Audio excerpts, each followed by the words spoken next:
Kitchen Top Tricks. ආයුබෝවන් සුබ දවසක්. Kitchen Top Tricks එක ඉතාමත් ආදරෙන් ඔයා පිළිගන්නවා. ඉතින් ඔන්න අද මම ඔයාට අරගෙන ආවා ඔයාගේ පුංචි දුවගේ පුතාගේ ආහාර වේලට යොදා ගන්න පුළුවන් රසවත් පෝෂ්‍යදායී රොටියක් හදාගන්න ආකාරය. ඉතින් මේ රොටිය හදන්නේ කඩල සහ බිත්තර යොදාගෙන. ඉතින් අපේ පුංචි බබාලා හැමදාම එකම විදිහට කන්න කැමති නැහැ. තියෙන ආහාර වේලයන් එක එක විදිහට වෙනස් කරලා රසට හදලා දුන්නොත් ඉතින් ඒගොල්ලෝ ගොඩාක් කැමති ගොඩාක් ආසාවෙන් කනවා. ඉතින් අපි බලමු එහෙනම් මේ කඩල සහ බිත්තර යොදාගෙන මේ පෝෂ්‍යදායී රොටිය හදාගන්නේ කොහොමද කියලා. රොටි එක හදාගන්න මම අරන් තියෙනවා එක බිත්තරයක්. මේ බිත්තරය මම වෙනම බෝල් එකකට කඩලා අයින් කරගන්නවා.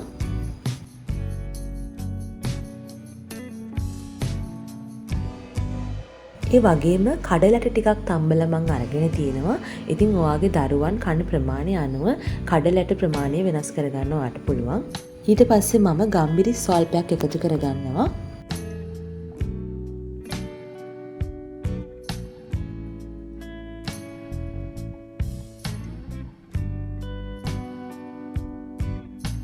බබාගේ රසය අනුව ලුණු ටිකකුත් මම එකතු කරගන්නවා.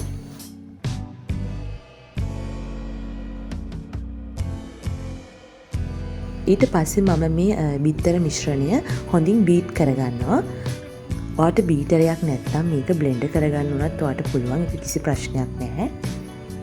බබාගේ රුචිය අනුව ඔයා හොඳටම මේක බීට් කරනවද නැත්නම් කෑලි හිටින්න තියනවද කියන එක ඔයා තීරණය කරන්න. මම චුට්ටක් කෑලි හිටින්න තමයි අද මේක බීට් කරන්නේ.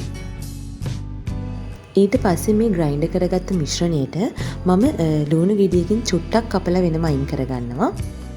ඉතින් මගේ channel එක subscribe කරලා ඒ වගේ මේ ළඟම තියෙන bell icon එකත් click කරලා recipes එක එකතු වෙලා ඉන්න ඔයාට ගොඩාක් ස්තුතියි. මගේ recipes වලට කැමති නම් like කරන්න, comment කරන්න කියලාත් ගොඩක් ආදරෙන් මතක් කරනවා. ඉතින් තාමත් ඔයාට මගේ නාලිකාව subscribe කරන්න බැරි වුණා නම් subscribe කරන්න කියලාත් ගොඩක් ආදරෙන් මතක් කරනවා. ලීක්ස් කොලයකිනුත් පොඩි ප්‍රමාණයක් අරගෙන හීනියට කපලා වෙනම අයින් කරගන්නවා.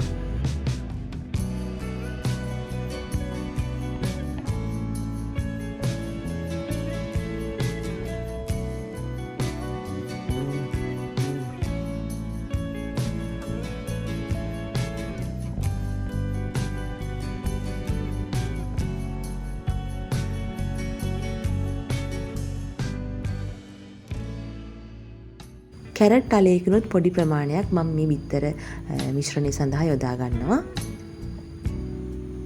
ඉතින් මේ රොටිය සඳහා එළවලු ටිකකුත් එකතු කරගන්න පුළුවන් වුණොත් ගොඩක් හොඳයි. එතකොට පෝෂණ ගුණයත් වැඩි. ඒ වගේම බබාලට රසයත් හොඳට දැනෙනවා. ඉතින් බබාලා ගොඩක් ආසාවෙන් කන්න කැමති වෙනවා.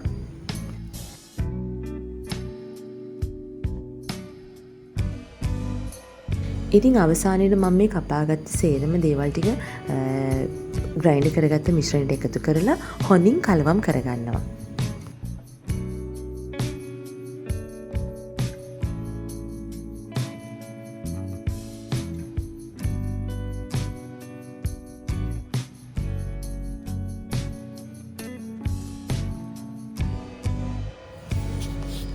දැන් මම පෑන් එකක් ලිපේ තියලා ඒකට පොල් තෙල් බිංදු 3-4ක් එකතු කරගන්නවා. ඒ පොල් තෙල් මිශ්‍රණයටම ගිතෙල් ටිකකුත් මම එකතු කරගන්නවා චූටි ප්‍රමාණයක්.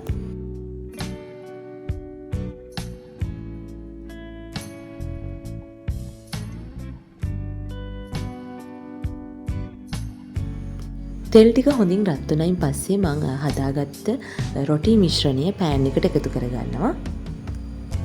ඉතින් ඊට පස්සේ හොඳින් මේ රොටිය පුලුස්ස ගන්න තමයි තියෙන්නේ පෑන් එකේ.